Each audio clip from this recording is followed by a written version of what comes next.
Okay, I want you to imagine something. Picture yourself in a packed church, but we're going back in time, about 260 years. A really famous preacher gets up to speak, but he's not there to make anyone feel comfortable. Nope, he's there to describe in absolutely terrifying detail the end of the world. This is the story of John Wesley's sermon, The Great Assize. And you'll see it wasn't just about the apocalypse. It was a direct message to the powerful men sitting right in the front pews. And with these words, John Wesley just drops a bombshell on the whole room. He looks out at this tense, super formal gathering and basically says, you think this is a big deal? You have no idea what's really coming. I mean, what a way to start. It's an immediate, chilling challenge to every single person listening. So, let's set the scene. We're in St. Paul's Church in Bedford, England. The date is March 10th, 1758. The place is filled with the most powerful people in the entire region, and John Wesley, the founder of Methodism, has been invited to give the sermon. The stakes here could not be higher. Now, what was this high-stakes event all about? Well, this wasn't your typical Sunday service.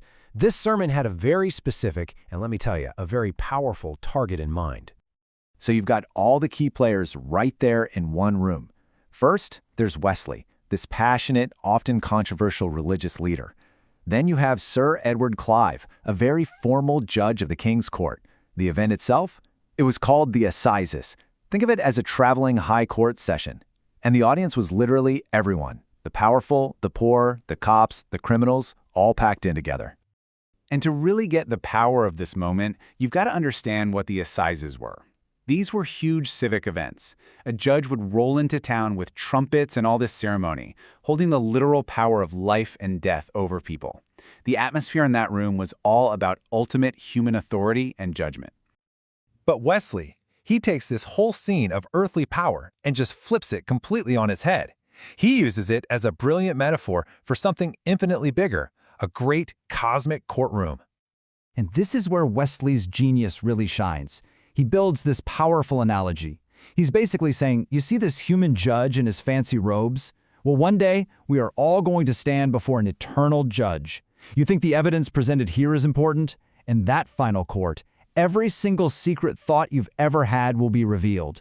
The verdict here is life or death, but there, the verdict is for all eternity. It's an absolutely brilliant and terrifying comparison. So he lays out his vision of this final judgment in 3 dramatic acts. First, the terrifying signs that will come before it. Second, the moment of judgment itself. And third, the final, irreversible sentence. So how does the world end, according to John Wesley? Well, it starts with total cosmic chaos. He's pulling imagery straight from the Bible here to paint a picture that is just unbelievably terrifying. It begins with the heavens themselves just falling apart. The sun goes dark, the moon turns to blood. The very things that give us light and order in the universe are just switched off. And then the stars, the symbols of eternity and constancy, they don't just go dark. They are literally thrown from the sky. The entire fabric of the cosmos begins to unravel. Back here on Earth, the chaos is just as bad. The oceans are roaring out of control, and the mountains, the most solid, permanent things we know, they just disappear. They won't be found. And then, right in the middle of all this thunder and chaos, a single trumpet sounds. That's the signal. All across the planet, every grave opens, the sea gives up its dead, and every single human being who has ever lived is brought back to life, to face what comes next. So the destruction is over, and now a completely different scene begins. The silent, awesome gathering of all humanity before the throne of the judge. Now get this. Wesley actually tried to do the math on how many people would be there. He estimated that if 400 million people were alive at any one time, just try to imagine the crowd made up of every generation that has ever existed. The number is just way beyond what our minds can even handle. To try and capture this scale, he quotes a poet. He says that the greatest armies in history, the most massive empires, they would all be completely insignificant in this crowd. They'd be like a single drop of water in a boundless ocean. All that human power, all that national pride, it just evaporates. And what's the evidence in this ultimate court? Well, according to Wesley, it's everything. Literally everything. It's not just your actions. It's every careless word you ever spoke, every secret desire, every hidden thought, every private intention of your heart. It's all laid bare for everyone to see. In this courtroom, there are no secrets. So after this complete, total review of every single life, the judge delivers the two final verdicts. This is the dramatic climax of the entire sermon.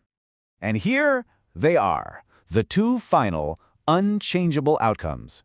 To the people on the right, come, inherit the kingdom. This means entering a state of perfect happiness, where there's no more sorrow, no more pain. But to those on the left, depart, ye cursed, into everlasting fire, a place of endless torment, where, as Wesley puts it, the fire is not quenched. The contrast could not be more stark. And once the sentences are passed, the stage itself is destroyed. The heavens, Wesley says, will shrivel up like an old scroll, and the earth, with all of its incredible buildings and mountains and cities, will be completely consumed by fire, vanishing like a dream. After painting this mind-blowing picture of cosmic judgment, Wesley brings it all crashing right back down to earth, back to the powerful men sitting right there in front of him. So you have to ask, what was the point of all this terror? Was Wesley just trying to scare the daylights out of the judges and lawyers in the room? Well, his strategy was actually way more clever than that. You see, the sermon's real purpose was a powerful call to action, right here, right now. Wesley was looking that judge right in the eye and saying, you hold the power of life and death today, but one day you will stand before a higher judge and you will have to answer for how you used that power.